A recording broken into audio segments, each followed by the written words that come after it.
Muito obrigado a vocês, muito obrigado pela presença. Nós aproveitamos esse ambiente informal, sem cátedra, não é? Para que continuemos nessa informalidade, sem prejuízo de fugirmos do nosso tema. Código Civil 2002, completando 5 anos de vigência, e hoje, dia 12 de agosto, ontem 11 de agosto, uma data essencialmente marcante para os juristas, para os acadêmicos, na verdade para o Brasil. Em 11 de agosto nós tivemos a fundação dos cursos jurídicos, o surgimento das escolas de São Paulo e de Olinda, depois do Recife, e significou um marco porque na história brasileira nós tivemos uma defasagem cultural muito grande com relação aos demais países da América Latina. Enquanto o Peru já tinha no século XVI uma universidade, o México um pouco depois, nós, em razão da posição que Portugal colocou à colônia brasileira, nós não tínhamos possibilidade de manifestação cultural alguma. E foi justamente graças a Napoleão, que obrigou Dom João VI a vir ao Brasil, que nós começamos a história cultural brasileira. Porque antes de 1808 o Brasil era um nada cultural. Após a vinda de Dom João, como se tratava de um Reino Unido e a metrópole estava no Brasil, não se podia permitir que se proibisse imprensa, que se proibisse imprimir livros, que se proibisse fabricar armas, que se proibisse ter escolas, porque nós não tínhamos nem escolas. Os jesuítas mantinham algumas escolas para os meninos das classes mais abastadas e as mulheres estavam alijadas da vida cultural brasileira. Não que isso fosse absolutamente normal na Europa, já não era. Nós já tínhamos muitas mulheres estudando em escolas na Europa e depois em universidades.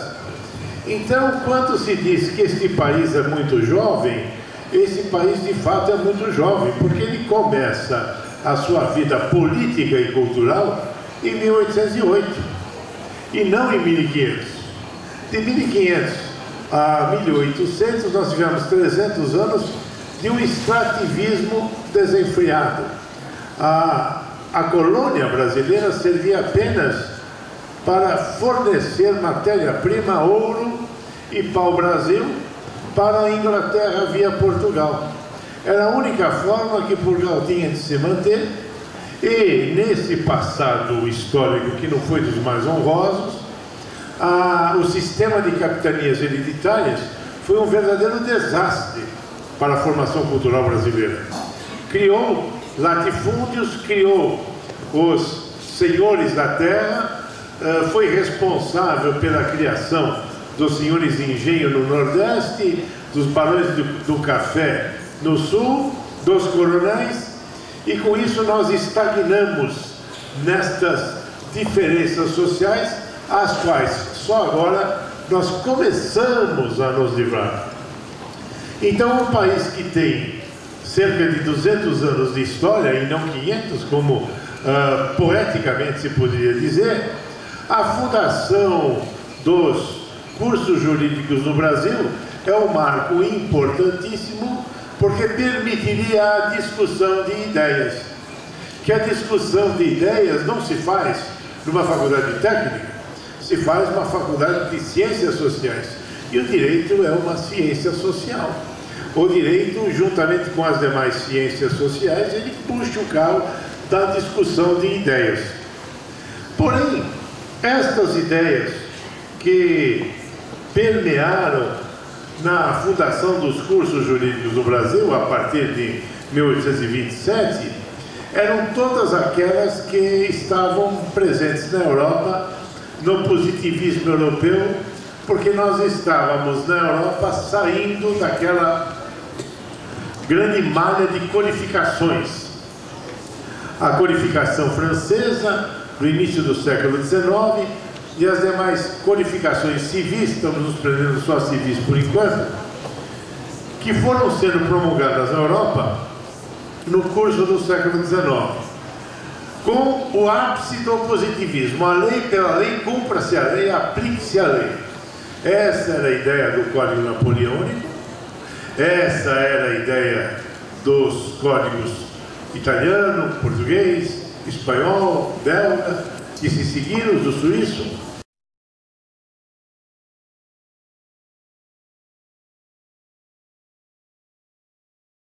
E o Código Napoleônico, que se não foi o primeiro e nem foi o melhor, foi o mais importante, em razão da cultura que disseminou por todos os códigos latino-americanos, inclusive o nosso, essa posição permitia que, pela lei, os burgueses, no sentido técnico do termo, pudessem ter acesso à propriedade, tanto que é clássica a afirmação que o contrato na França vale como título até hoje.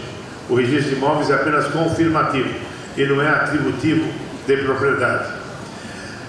Estas ideias de aplicação da lei, exclusivamente da lei, colocando a lei num píncaro, a qual a interpretação era inclusive vedada, tanto que Napoleão, em uma ordem imperial, meses após a promulgação do Código, proíbe a interpretação do seu Código, dizendo que só era permitido aos juízes interpretar gramaticalmente, como se isso fosse possível. E nós sabemos que isso é absolutamente impossível.